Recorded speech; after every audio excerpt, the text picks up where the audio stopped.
Hello বন্ধুরা, কেমন আছো? আশা করছি ভালোই আছো। তোমাদের আমার ফেসবুক ফ্রেন্ড ভালো থাকো।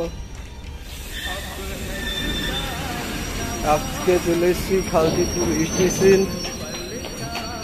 আমরা যাব এখন পাথর চাপড়ি। এই যে সিঁড়ির উপরে উঠে গেলাম, দেখো সিঁড়ির উপরে উঠে গেলাম। আর স্টেশনের লুকটা দেখো কিরকম লাগছে। এই যে দেখো স্টেশন, খালদিপুরের স্টেশনের লুকটা কিরকম দেখছে তোমরা দেখো।